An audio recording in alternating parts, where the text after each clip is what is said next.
بسم الله الرحمن الرحيم وحن سلام يا دمان ومد رير سوماليلاند تاف سوماليga ku hadasha khaasatan waxaan salaamayaa reer Somaliland waxaan Ilaahay ka baryaynaa inuu Ilaahay abaaraha inaga soo jeediyo waxaan ku jirnaa xaalad adag oo aan weligeed taariikhda dhicin abaar soo noqotay oo inaabadisay bayna haysa Ilaahay waxaan ka baryaynaa isaga Ciise oo Jallaahay raxmadiisa inuu kun fayakun inoo ilaahdo ayaan Ilaahay ka baryaynaa waxa kale oo aan maanta arrinkan u soo fariistay waxa weeyaan waayihii dambe waxa soo noqotay sheeko muxuu ahaayay gudoomiye Muuse Biixi qolooyinkii taageerayay laga soo bilaabo markii uu soo galay Muumise ayaa waxa lagu celceliyay taariikhdu inay qori doonto laba nin oo labada nin kala ah Xaaji Ibraahim Maxamed Cigaal Allah naxariista jannaha ka waraabiyo iyo Muuse Biixi labadaasibana ay reer kale ilaahay garxiiso reeratiyiin marka taariikhdu waxay leedahay waxa Xaaji Ibraahim Cigaal isaga waa la wanaajiyay oo abtiyaaladii taariikhda meel kaga jiraan inay soo saareen laakiin Muuse sida laga yeelayo maanta u taala reeratiyi arintaas aan doonaynaa inaan warcab ku sheegno waxa weeyaan anagu haddaan nahay koonfurta Hargeysa iyo bartamaha iyo barigaba aan nahay anigu afkoodii ku hadlaya haddii qof Somaliland min kabuhoodle ilaa iyo awdal waanu taageersanahay madaxweynaha ka soo baxay Somaliland waana la shaqeynaa waana barbar taaganahay waana cududayadana waanu ku taageerinaa laakiin waxaan u sheegaynaa ninka la yiraahdo Muuse Biixi labada nin la isbarbar dhigay Muuse Biixi meeshan kuma laha xaafadan wax la yiraahdo waji sababta aan u lahayn taariikhdu iyada isqorta Muuse Biixi wax markuu ahaa wasiirka khaarijiga ee dagaal dadku waxay yiraahdaan wasiirkii dakhliga ahaa sorry dadku waxay ku doodaan dagaal sokeeye iyo shisheeye dagaal sokeeye iyo shisheeye ma kala laha xabadi waa xabad qofkii dishaano waa qof waxa ka soo baxana waa quma dagaalkii dhacay 1994 kii dhacay anigu waxaan ahaa dadkii aid witness-ka u ahaa ee goobjoogka ahaa Muuse maalinta waxaan la yaabanayaa inaan Muuse xasuusiyo oo taariikhda dib u yara xasuusiyo maanta iyo maalintaaba waa laba kala taariikhood Muuse laakiin waa isku shakhsi maanta wuxuu doonayaa cod waxaanu ka rabaa qoladan laakiin dhitada uu dhigtay iyo taariikhda uu dhigtay meel bay ku jirtaa dadka waxay markay storage bay leeyihiin oo computer baa la dhigaa laakiin anigu tan Muuse uu ka dhigay qalbigayga ku taalo waxa weeyaan markii dagaalkii dhacay hoobiyaha la isla dhacay anagu xaafadda la leeyahay Axmed Guri baan u qaxnay maalmaha kamid anagu Axmed Guri jooga ayaa iyaguna magaalada waa laga qaxay Arabsiyo loo qaxay Arabsiyo ayaa isaga oo la sugayo oo wafti wada u yimid taariikhda dib aan Muuse xasuusinaya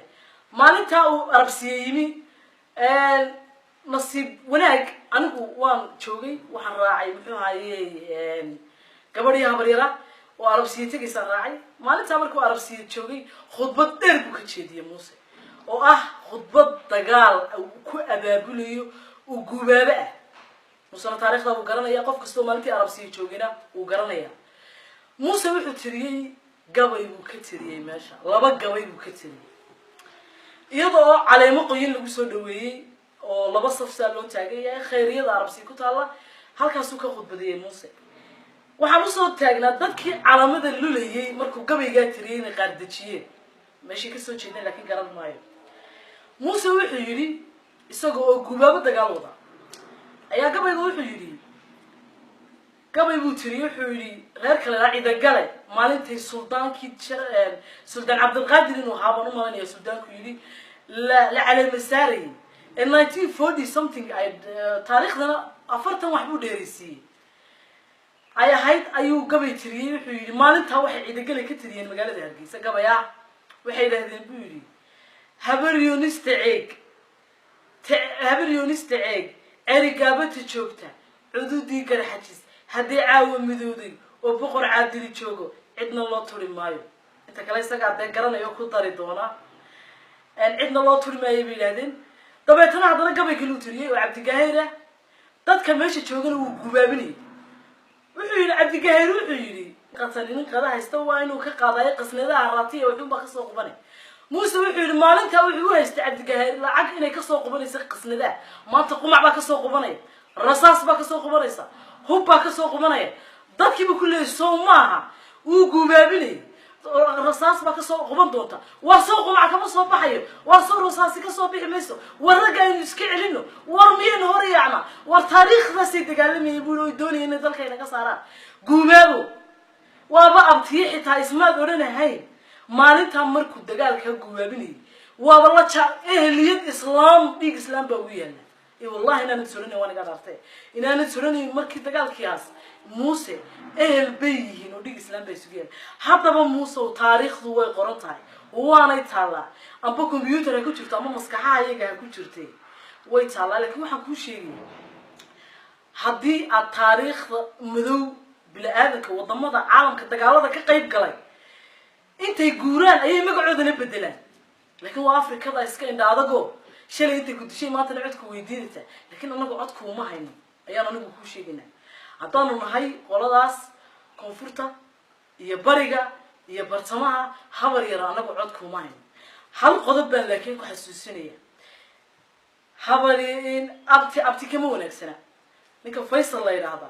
doorashadii u horeysay uu galay wuxuu maxan hay madaxweyne reerkiisa ma noqonaya oo labada daamood ka soo jeeda waydu ku faanay wali ilaa hadda ma arag qof idinka soo jeedo oo oranaya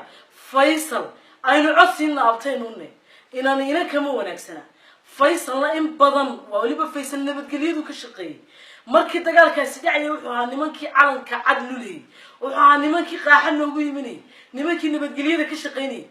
Faysal nabadgelyada ka shaqeynaya hal cod muudin ka helin hal cod adiga oo nalaayeen cod baad laga rabtaa hadaba waxa ku leeyahay dib isugu noqo intaadana Faysal ugu dar oo hadii abti iyo habar yar habar leeyahay Faysal habar yar abtinimadii Faysal abtaa u tiini hooyo kaba wanaagsane waxaan Muuse leeyahay habar yaro ducaan ku raacinay laakiin codkuma ma raacin waxaan u sheegayaa Muuse xasuusinaya Muuse waa ka dee ku abti yaaladay qoladaasna waa taas muxuu ahaayay hadaba qoladan leeyahay reerkan abtida uu lahaya iyagu miyaanay han lahayn oo Soomaaliland qof kasto muwaadin oo Soomaaliland dalka uu soo dhintay miyaanay iyagu han mahayk madaxweyne oo wax ay ku xukumaan miyaanay lahayn oo aanay aqliga saliimka u isweydiiya in aanay dalkan mar madaxweyne ka noqdaan maanta Soomaaliland way nus qarni bay joogtaa waa quarter of century waa 25 sano 25 ka sano laba sanadkii u horeeyay jabhadu maamuleysay marxuumkii Cabdiraxmaan uu joogay waxaynu ognay Muuse gaarsiiyay mooyaane 24 sano uu kubadda ka badinac loo laadaya nimankan kolba lagu xisaabtamaya codkoodu ilaa iyo sanaag ilaa eelka Hargeysa jooga iyagu han miyana lahayn haykal madaxweyne miyana lahayn marna miyana ku xisaabtamay inay dalka xukumaan wabillahi tawfiiq bismillahir rahmanir rahim assalaamu alaykum wa rahmatullahi wa barakatuh waxaan salaamayaa dhammaan Soomaaliland oo dhan bacda salaam magacaygu waxa la yiraahdaa Ilhaan Cabdullaahi Maxamuud waxaan ka tirsanahay xaafadan Maxamuud Haybe waxaan ka hadlayaa dhalinyaro habeen dhaweyto Muuse bixi been sheegtay oo tiri waxaan cududa dhalinyarada ina kala ila Cabdiraxmaan Suudi been baad sheegtay Muuse bixiyo ma jirto dad 20 muxuu ahaay dhakhtar 20 duuliyayaal 40 duuliye 40 dhakhtar 40 maxay taa 40 kan dadku kaargo maaha oo container lagu soo xidhay been baa lagu sheegay waxaan ku sheegayaa inaan isku duubanahay ul iyo diirkeeda nahay gaashaamo bari halka leeyahay xalxalis halka leeyahay aan ku sheegay xalxalis iyo gaashaamo bari rabaso taroor aadan waraabe sanqoole intuba silsiladeer illa ma xaafada Maxamuud Haybe way isku xidhan waxa la yiri ilkaaba soo hoosta iskaga xidhiirsan waan isku duubanay been yaa lagu sheegay naftaada runta u sheeg codku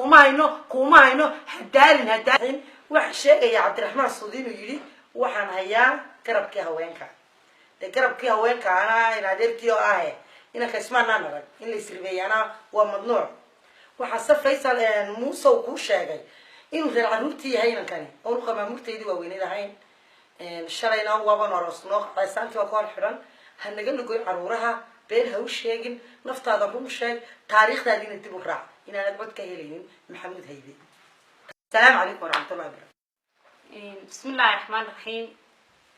magacaygu waa mutaas maxamed yuusuf waxaan idinku salaamaya ummadda soomaaliyeed ummadda islaamka bulshada somaliland meel kastay ku nool yihiin salaamta islaamka assalaamu calaykum waraxmatullahi wabarakaatuha maanta halkan waxaanu ka shaacinaa ama aanu ka hadlaynaa muuse hadalladu yiri wax horta caqliga geli karayaba maaha reer abtigay iyo abtiyaashay